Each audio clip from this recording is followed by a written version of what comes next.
sculptures. We produce everything in New Jersey. We write the game and manufacture and distribute from our office.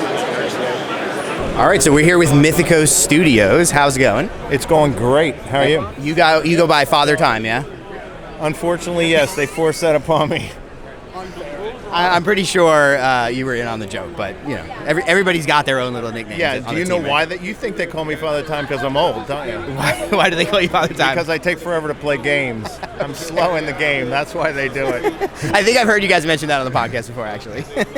So I think I've mentioned Mythic Americas a few times on my channel, but for folks who may not be familiar with the system, do you want to kind of give us the elevator pitch? Sure. It's a tabletop game. It's little above skirmish level, you know, kind of that mid-game.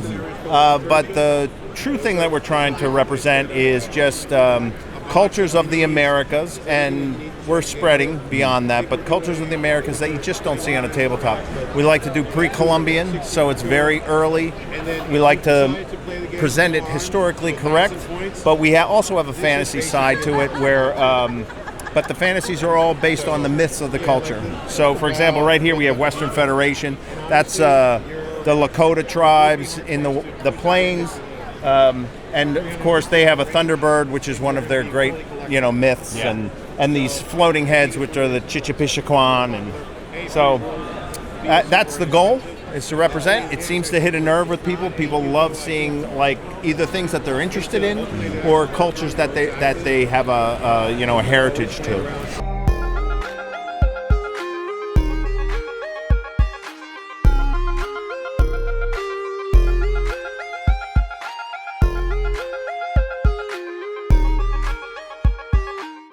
I think that's definitely what drew me to it originally, was that it's a lot of the types of, in our hobby, there's certain cultures that get a spotlight and they have some really cool things, but you don't really get a look at a lot of the cultures that you deal with in this game. Where did that original impetus for that come from? Was there folks on the team who were just really excited about these cultures and wanted to get into them, or how did that start?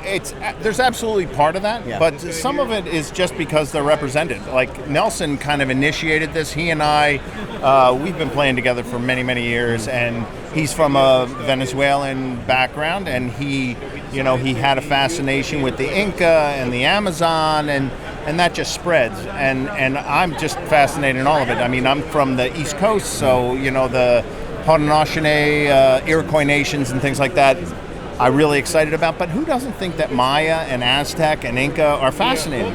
Those are just cultures that bring out a natural fascination. And we like to think that it's scratching an itch.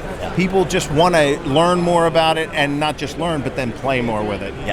Yeah, I have some Colombian ancestry, and my stepfather is Guatemalan, and so the Maya are I've literally been to Guatemala and met people who are Mayan, and it's incredible to actually see that on the tabletop. And now I think you mentioned a lot of the more fantasy style things are directly from those cultures, Absolutely. Myths and legends. Do you have a favorite creature or thing or myth that myself is in the game? Yeah. Well, I happen to play the Maya myself. Okay. And the Camazotz, the giant bat god of the underworld, is probably my favorite model. Cool. Yeah. It really is a cool model. Yeah. But I mean, they all have their place, and since I'm so close to the design process, I like them all. But that's my favorite. Yeah. So for now, the factions span from, I think, the Inuit. All through North American natives down to, like we said, the Aztecs, the Mayan, the Inca. Yep. I know there's plans to expand beyond the Americas in the future. Do we have any idea of what the next couple of things might be? Absolutely. Well, we just released the Taino, which has, I'll tell you, really struck a chord for the people from the Caribbean, especially the Puerto Rican. I'm from New York, Dominican. And almost everyone I grew up with has some sort of Taino touch ancestry. to the Taino. Yep, so, I mean, it's been phenomenal, the reaction we've gotten from that. And the models are incredible. I will show them while we're talking about them. The turtles and the frog, they're all it's all good. Cookies. Yeah. Like to call.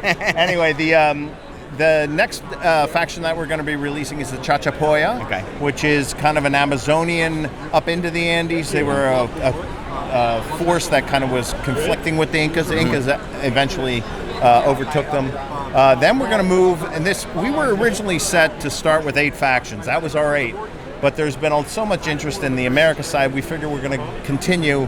So we have a Pacific Northwest faction that's on the table right now. Very cool.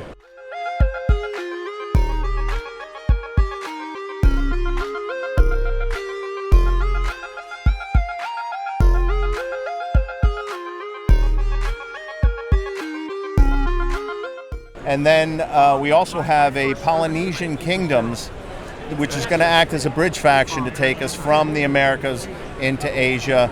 And from there, we really are looking at a Mythic Asia, a Mythic Africa, Mythic Europe. So we've got big plans that we're going to slowly chip away at with our small team. There's so many super interesting cultures that you can pull from, and I really love that you're going for Polynesia next, because I was actually just talking with folks. We do a lot of Malifaux stuff here, and there's a couple of characters in that are from New Zealand, and I was just talking with other people about how that's an area of the world that's so underrepresented in nerd culture. So it's super exciting to hear that's coming. Well, we've got all kinds of Samoans and Tonga and Hawaii and New Zealand, because I can't think of what would be cooler than a unit of Maori in like a haka. Absolutely. That's going to be, it's going to happen. Super, super exciting. So any day now I'm going to finish painting up my Aztecs, and I know Brandon, who's behind the camera, shout out to Danger Planet, is working on, you have Maya?